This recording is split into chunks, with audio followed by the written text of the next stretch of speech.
Tonight, for the first time, if you want redemption, you're gonna have to fight other Smiths to get it. The Forged in Fire Long Road to Redemption starts here. In this round of competition, you're not just gonna mash metal to any shape. Instead, we've got a custom order, one of these.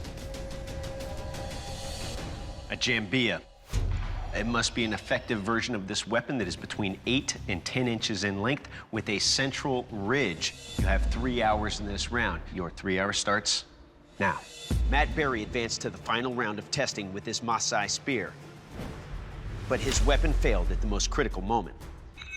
So being here for redemption is kind of like doubling down on your bet. Because if you lost the first time and you come back and you lose the second time, well, okay, yeah, you're a loser, you confirmed it. The game plan is first, get the stock reduced down to a size that I can work. Second stage is to start rough shaping the dagger, jambaya, whatever it is. This is gonna be really hard, especially in 3 hours. The grinder's where I'm gonna put in the medial ridge. So that's just a good adjustment from a smith who knows there are multiple tools in his shop that can accomplish the same tasks. I've got to not grind the ridge, but I have to grind everything else away so there is a ridge. It would be a lot easier to put that ridge in while the blade is straight. You really need a totally steady hand and eye to be able to match everything up on both sides. It's probably the hardest grind I've ever done. Wow. In less than 10 minutes, Matt was able to put that central ridge, and it looks good. Aaron Morrison lost focus while making a hatchet. I'm the only bladesmith in the entire Forged in Fire history to bust parameters in round 1 and round 2. That's a little bit disappointing from somebody who has so much talent. I am here to prove to my family and my friends and coworkers that I can too read a tape measure and that it was just a easy mistake that could happen to anybody. I've never made a Jambia before. You know, now I gotta make one. The hardest part about it is creating that central spine. It's do or die time for a quench. I don't have time to correct this. I don't have time to straighten it. I don't have time for a re-quench. This quench has to be the quench. There he is. Aaron in the quench. File test it, and it escapes. I'm excited, but I feel overwhelmed. Chris Price was contending with a broken heart. The first time I competed here was the first thing I'd done after I lost my wife to breast cancer. Chris, your blade did not make the cut. Understood. When I didn't win, it was just one loss piled on top of another. This time I'm coming from a much better place and I want to win. I have to make a jambaya. I've seen lots of them. I'm familiar with the form. They're not really easy to make, but people make them all the time in third world countries with minimal tooling, so I've got no excuse here. I can't let the key feature, this medial ridge, be an afterthought. It's got to be my priority for this knife, so I forge it to shape. I have a little W1 left, and because I don't know what's chemistry, I'm going to test it. It's the only way to understand how to do a good heat treat. I'm going to heat it up, normalize it, break it, look at the grain inside. Do that maybe a couple of times to make sure that the knife turns out the way I want it to. Some ugly big grain. I take my test piece and get it hot again, quench it a second time. When I break it then, it looks better. Not good, better. By double quenching W1, that's going to give me a nice hard blade with a nice tight grain structure.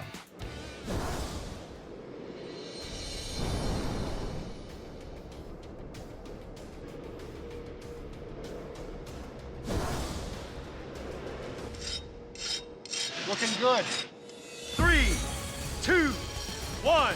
Bladesmith, shut down your machine. Stop what you're doing. This round of competition is over. Bladesmiths, congratulations. You've made it into the next stage of this competition, and now that those blades have been tempered, it's time to turn them into fully functional jambias by attaching handles to them. You can only use natural materials, and you must include 4 florets on your jambias. Good luck, gentlemen. Your 3 hour starts now. To make the florets, the first thing I do is I make 4 holes in 2 pieces of relatively thin brass, and I need to make this look like a flower. I finally decide I'm just going to commit and assemble my handle. Jay's going to be brutal on this, so I have to make sure that it's comfortable and isn't going to hurt a judge's hand. I'm really concerned about the florets, but I can't worry about that at all. I have to clean up the grind before I do anything else. It's go time. I gotta get these stupid florets attached to my handle. Working these small florets is a pain in the behind. The ideal scenario for attaching florets is having plenty of pin stock to pin over, like Matt. For me, that's not the case. The florets are on the floor, time is running out, everything is not going right. I have my florets attached now, but I haven't sharpened my blade. Chris, he's got a huge piece of antler right there. What do you think, Jay? It's already very, very wide. A piece of wood would be a lot easier. Once my slabs are cut and flattened, I need to put some holes in my knife. You see smoke coming off it. Did it work? Nope. If the steel's too hard, there's only one thing to do. Chris is trying to kill the temper on that hole. Yes. Once I have the florets fitted up, I realize I've made a critical mistake. But he's not going to be able to shape that handle anymore, is he? Chris is just realizing now that his florets aren't going to lay flat. Instead of a flat piece of material, he's got that radiused antler. Unlike the other guys who have flat pieces of wood, they can just lay the florets flat. The pins are glued there. There's no starting over with that. So I have to work around the pins and try and grind down some of this material really fast. The handle, it's enormous. It's too fat. It's going to be really uncomfortable and hard to hold. I don't know if I'm going to move on or not. Ready, Matt? No.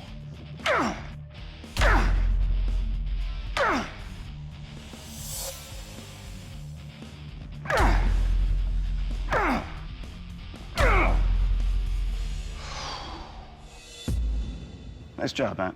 Your handle's comfortable. It's a good size. The only problem is it's spinny. Striking the horn, it turned on me. I had to readjust a couple times. But overall, very good job. Thank you. How the nerves doing, Aaron? Not too good, sir. All right, let's do it.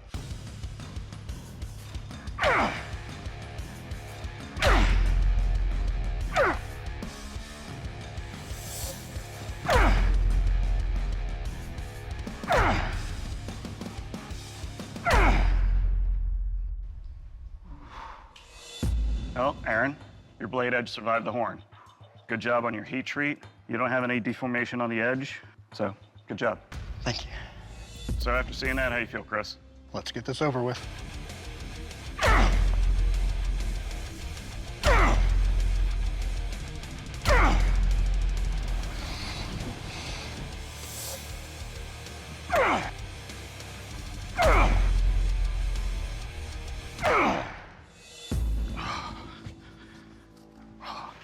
You okay? I'll be fine.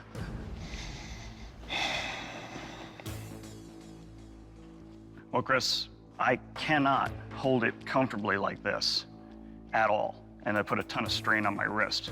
You know, like fireball going off of my wrist right there. But your edge held up. Good work on that. Thank you. This is the rib rack slice. A sharp edge should cut easily through this rib rack. Matt, you're up first. You ready for this? I gotta be.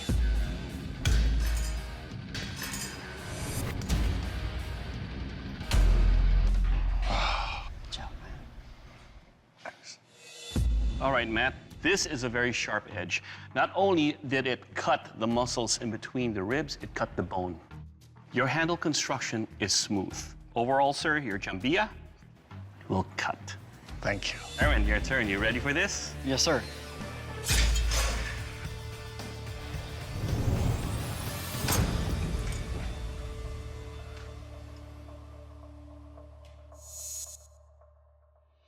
All right, Aaron, let's talk about your blade here. Your edge on the outer curve right here is sharp to cut through bone.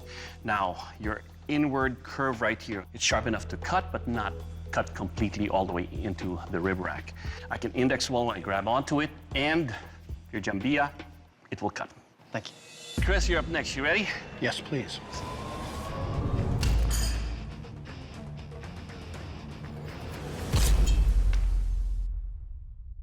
All right, Chris, let's talk about your jambia here. Your blade is sharp enough to cut through ribs, but then your handle. When you hold it this way, it's just too wide to be comfortable in holding on to it. But overall, sir, your jambia, it will cut. Thank you. Bladesmiths, the judge's deliberation is complete. Chris, your blade didn't make the cut. I'm gonna go ahead and let Jay Nielsen explain.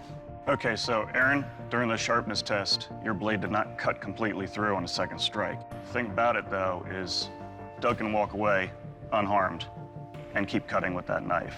Chris, your blade is sharp, it's a good blade, but the handle is totally uncomfortable. It cannot be held correctly.